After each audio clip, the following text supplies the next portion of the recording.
नमस्ते दोस्तों। क्या आप कभी ये सोचते हैं कि इतनी भागदौड़ भरी जिंदगी में सुकून कैसे पाए? कैसे अपने दिमाग को शांत रखें जब हर तरफ शोर हो? अगर हाँ, तो आज की वीडियो सिर्फ आपके लिए है। आज हम बात करेंगे एक ऐसी किताब की जो सिर्फ सोच बदलने की नहीं, जिंदगी को एक नया नजरिया देने की ताकत रखती है। थिंक लाइक अ मंक, जिसे लिखा है मशहूर मोटिवेशनल स्पीकर और पूर्व भिक्षु जय शेट्टी ने। इस किताब में जे हमें सिखाते हैं कि कैसे एक मॉन्क की तरह सोचना हमारी रोजमर्रा की जिंदगी में शांति, उद्देश्य और क्लैरिटी ला सकता है। तो दोस्तों, अगर आप भी जानना चाहते हैं कि ध्यान, मेडिटेशन से जिंदगी कैसे बदल सकती है, दूसरों की उम्मीदों से कैसे आजाद हों और कैसे हर दिन को बेहतर जिया जा सकता है, तो वीडियो को अंत तक जरूर देखिए, क्योंकि आज हम सीखेंगे जिंदगी को एक नए अंदाज में जीना। तो दोस्तों, सोचिए, अगर मैं आपसे पूछूं आप कौन है, तो शायद आप कहेंगे मैं एक इंजीनियर हूं, या तो मैं एक हाउसवाइफ हूं, या मैं एक स्टूडेंट हूं, या फिर मैं इंट्रोवर्ट हूं। लेकिन क्या आपने कभी इस पहचान के पीछे झांकने की कोशिश की है? लेखक कहते हैं, हम वही नहीं हैं जो हम सोचते हैं। हम वो भी नहीं हैं जो लोग हमारे बारे में सोचते हैं। हम वो बन जाते हैं जो हमें लगता है कि दूसरे हमारे बारे में सोचते हैं। यानी हम अपनी असली पहचान को भूलकर दूसरों की उम्मीदों और सोच के हिसाब से ढल जाते हैं।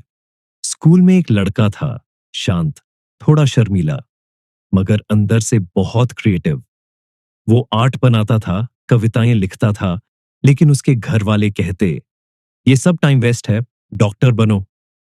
धीरे धीरे उस लड़के ने खुद को वही मान लिया कि शायद वो सिर्फ उतना ही है जितना लोग उसे समझते हैं।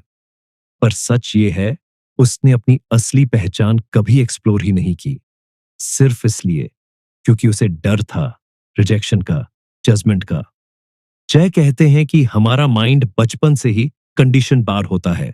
टीवी, स्कूल, घर, समाज, सोशल मीडिया, हर कोई हमें किसी न किसी बॉक्स में फिट करना चाहता है। अच्छा नंबर लाओ तभी तुम स्मार्ट हो, शादी करो तभी जिम्मेदार हो, ज्यादा बोलो तो बदतमीज, कम बोलो तो डरपोक।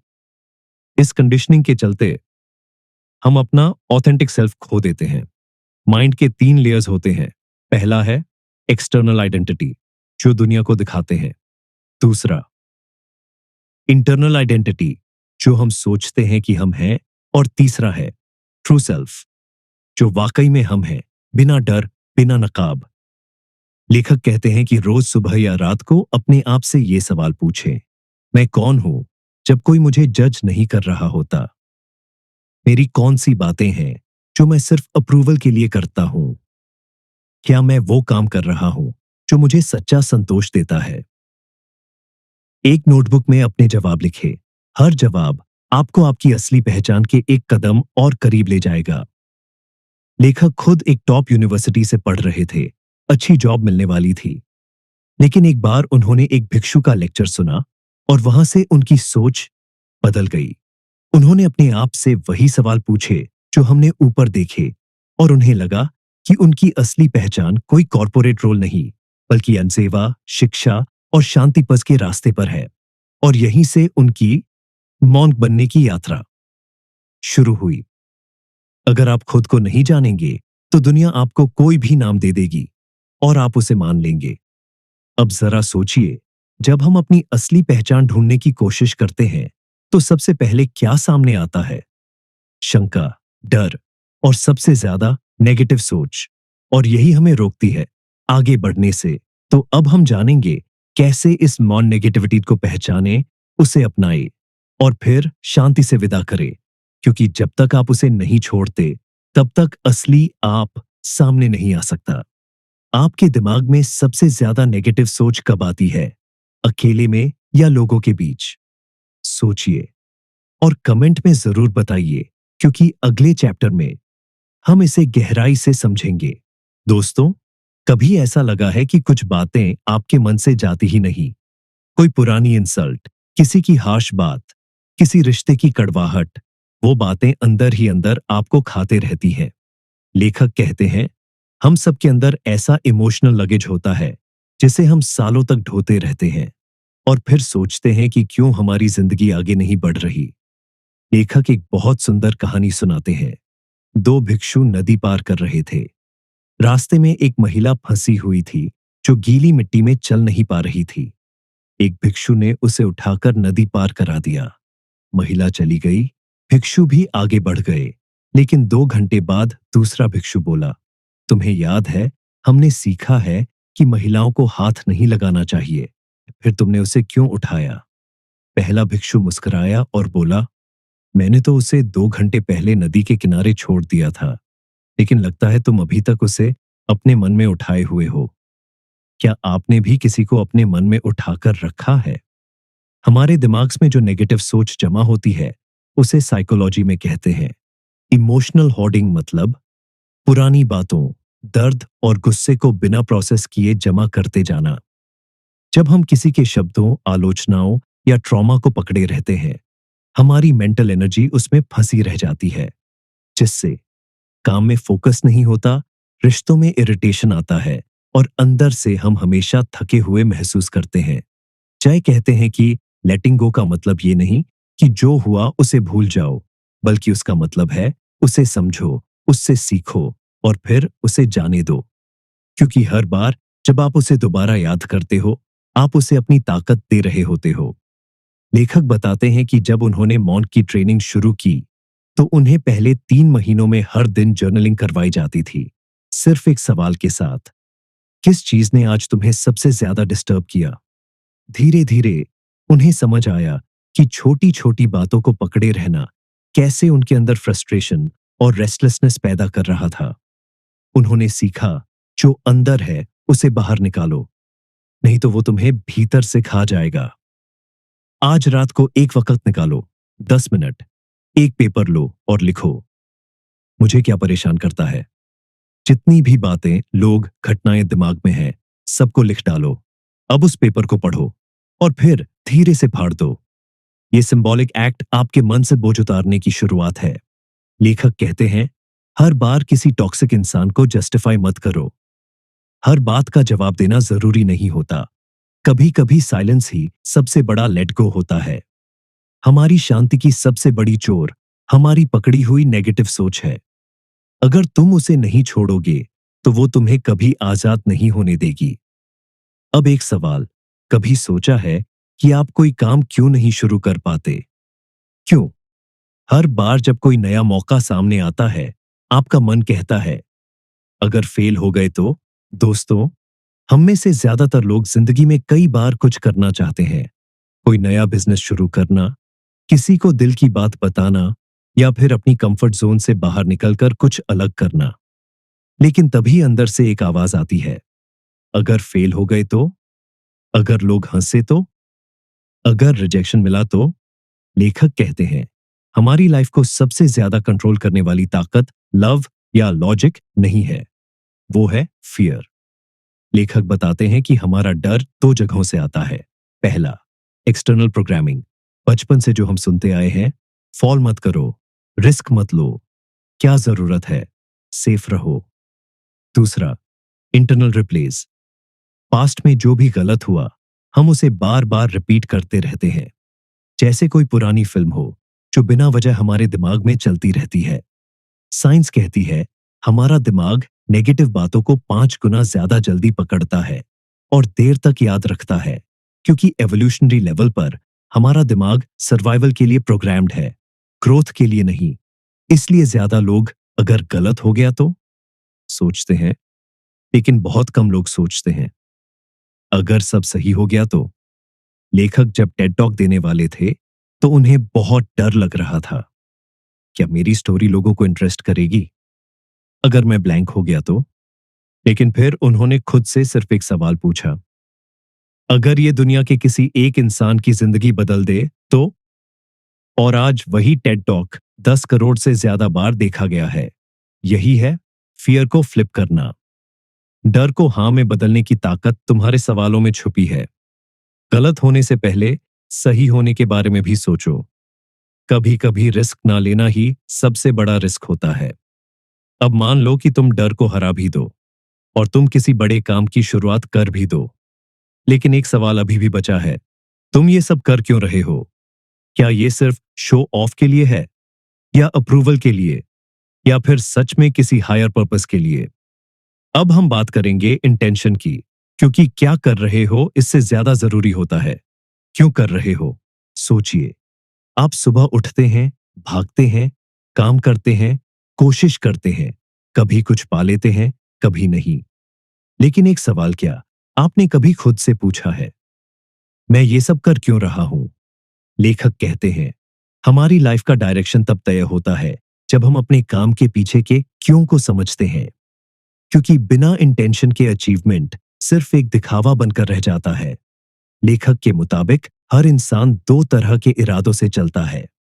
पहला, ईगो ड्रिवन इंटेंशन, यानी मैं दूसरों को दिखाना चाहता हूं, ज्यादा फॉलोअर्स चाहिए, दूसरों से बेहतर दिखना है, लाइमलाइट में आना है। दूसरा, मीनिंग ड्रिवन इंटेंशन, मैं खुद को संतोष देना चाहता हूं, कुछ इंपैक्टफुल करना है, खुद को जानना है, दूसरों की मदद करनी है। और फर्क कहां पता चलता है? अचीवमेंट के बाद। ईगो ड्रिवन लोग खुश कम, कंपैरिजन में ज्यादा फंसते हैं। लेकिन मीनिंग ड्रिवन लोग अंदर से संतुष्ट महसूस करते हैं, चाहे नतीजा कुछ भी हो। लेखक बताते हैं, जब हम ईगो के लिए काम करते हैं तो हमें डोपामाइन मिलता है, एक इंस्टेंट हाई, पर शॉर्ट टर्म के लिए। लेकिन जब हम प्योर पज के लिए काम करते हैं तो सेरोटोनिन बनता है, जो लॉन्ग लास्टिंग पीस देता है। यही फर्क है हाई और हार्मोनी में। चाहे जब सोशल मीडिया पर वीडियोस बनाना शुरू कर रहे थे तो लोगों ने कहा, इतना मोटिवेशनल कंटेंट कौन देखेगा, बाबा मत बनो यार, वायरल कंटेंट बनाओ, पैसा कमाओ। पर जय का इरादा क्लियर था, मैं वायरल नहीं, वैल्यूएबल बनना चाहता हूं। और आज वही इरादा लाखों लोगों की लाइफ बदल रहा है। लेखक आपको एक सिंपल अभ्यास करने को कहते हैं। पहला, कोई एक काम चुनिए जो आप कर रहे हैं, जैसे job, business, relationship, social media, etcetera. अब पूछिए, मैं ये क्यों कर रहा हूं? ये मुझे कैसे फील कराता है? अगर दुनिया में कोई देखने वाला नहीं हो, क्या मैं तब भी इसे करूंगा? अगर जवाब में शांति है तो रास्ता सही है। अगर जवाब में डर या कंपैरिजन है तो इरादा रीसेट करने की जरूरत है। हर सुबह उठकर एक लाइन लिखें या बोले, आज मैं काम इसीलिए कर रहा हूं ताकि मैं अपने परिवार को सिक्योर फ्यूचर दे सकूं। ये छोटा सा वाक्य आपके पूरे दिन का टोन सेट कर देगा। हमारी जिंदगी का असली संतोष काम से नहीं, काम के पीछे छिपे इरादे से आता है।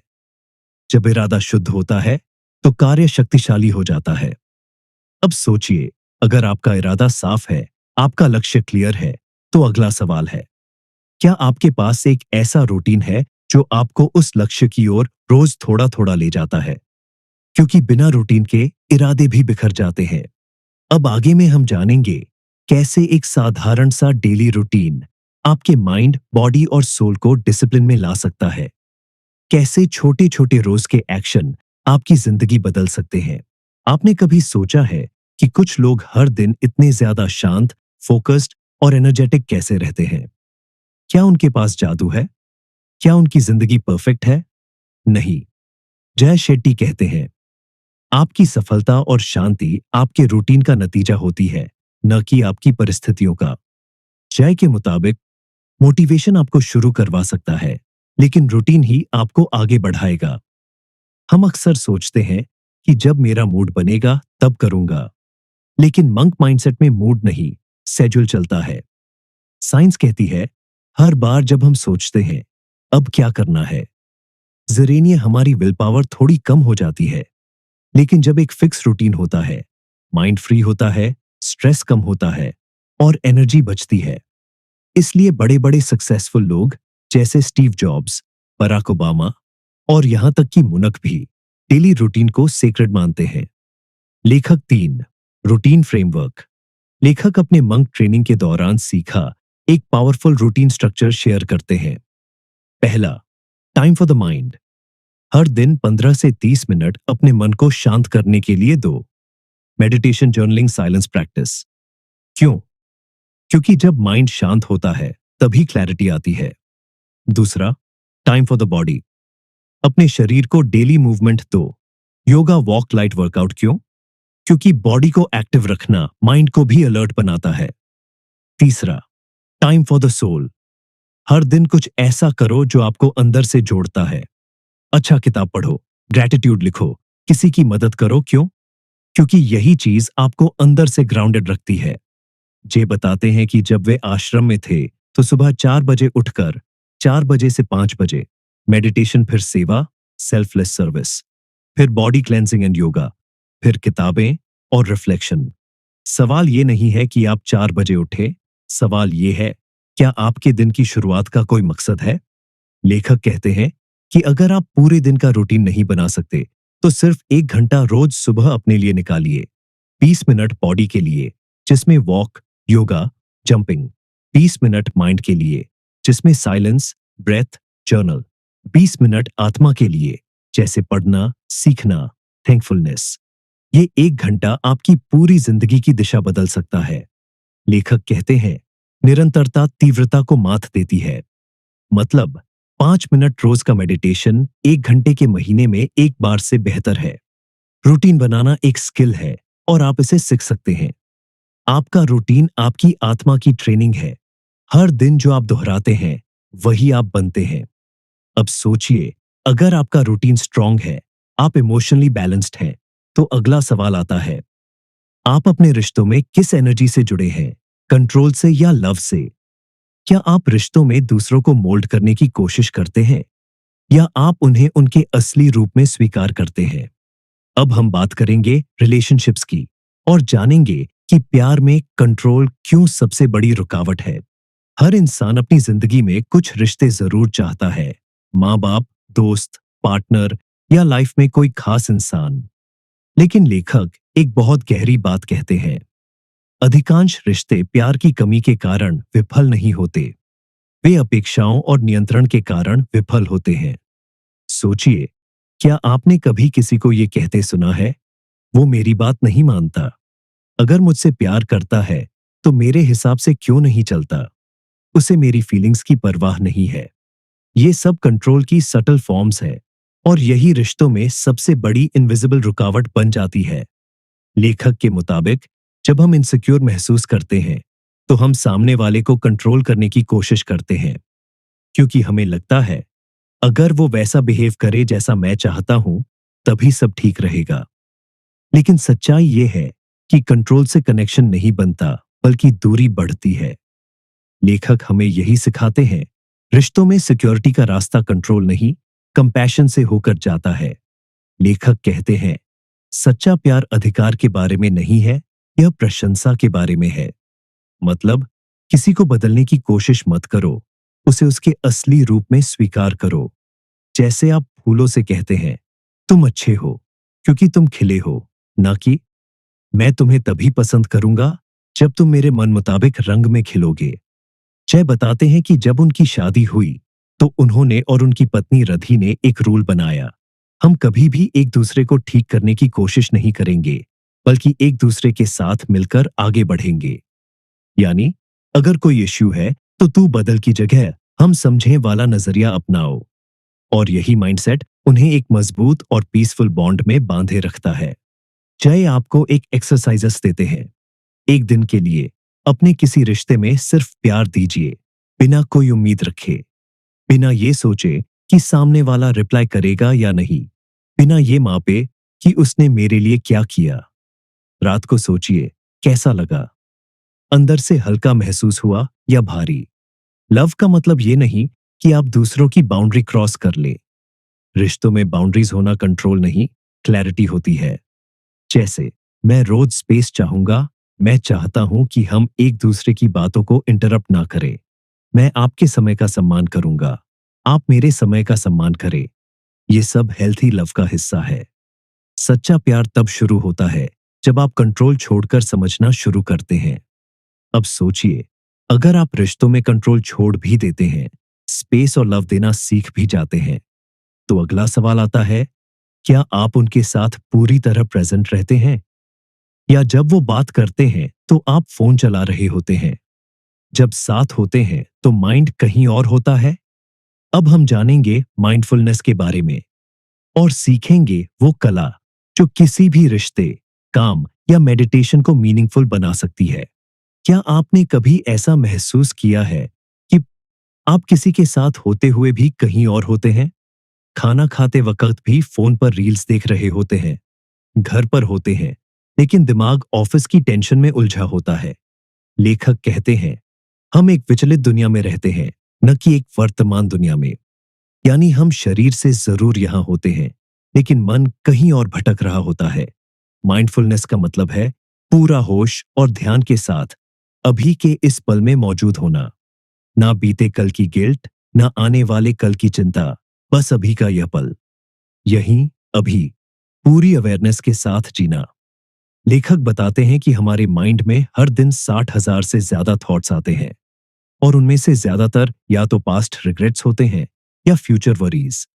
हम सोचते हैं, कहीं गलती ना हो जाए, जो हुआ उसका क्या मतलब था, आगे क्या होगा, लोग क्या सोचेंगे, और इसी सोच में हम अभी को खो देते हैं। जय बताते हैं कि आश्रम में हर सुबह एक प्रैक्टिस होती थी, माइंडफुल वॉकिंग। ना म्यूजिक, ना बातचीत, बस स्टेप बाय स्टेप, हर कदम को महसूस करना। वो कहते हैं, धीरे चलना मुझे फास्ट सोचने से रोकता था। जब बॉडी शांत, तो माइंड भी शांत। आप भी आज से ये ट्राई कीजिए। घर की छत पर 10 मिनट बिना डिस्ट्रैक्शन सिर्फ चलिए। हर सांस, हर कदम पर ध्यान दीजिए। जब हम अभी में जीना सीख जाते हैं, तभी हम एंग्जाइटी, डिस्ट्रैक्शन और इमोशनल ओवरलोड से बाहर निकल पाते हैं। माइंडफुलनेस कोई टेक्निक नहीं, एक जीने का तरीका है। प्रेजेंट मोमेंट ही असली शक्ति का पल होता है। आपका सबसे बड़ा गिफ्ट ये है कि आप अभी यहां हो, पूरी अवेयरनेस के साथ। अब सोचिए, अगर आपने माइंडफुलनेस सीख ली, आप डिस्ट्रैक्शन से बाहर आ गए, तो अगला सवाल आता है, क्या आप इस मॉडर्न दुनिया में एक मंक जैसी सिंप्लिसिटी और क्लैरिटी के साथ जी सकते हैं? क्या आज की तेज भरी हुई और डिजिटल दुनिया में भी शांति और कंटेंटमेंट पाया जा सकता है? दोस्तों, मॉन्क बनना मतलब पहाड़ों में जाकर सब कुछ छोड़ देना नहीं है। इसका मतलब है भीड़ में रहकर भी शांति बनाए रखना। लेखक कहते हैं, अगर हम अपने माइंड को मैनेज करना सीख जाए, तो हमारी जिंदगी खुद ब खुद बेहतर हो जाती है। एक, मॉर्निंग रूटीन सेट करें, 20 मिनट अपने लिए। 2, हर दिन 5 मिनट ग्रैटिट्यूड लिखें। 3, हफ्ते में एक बार सोशल मीडिया डिटॉक्स करें। 4, इनर वॉइस को सुने, बाहर की आवाजों से ज्यादा। अगर आपको ये वीडियो पसंद आई हो, तो लाइक और सब्सक्राइब जरूर करें। नीचे कमेंट में बताइए कि किताब का कौन सा चैप्टर आपके दिल को सबसे ज्यादा छू गया। और हाँ, सोच बदलोगे तो जिंदगी बदलना तय है। मिलते हैं अगली वीडियो में। तब तक याद रखिए, सोचो जैसे एक मॉन्क। धन्यवाद।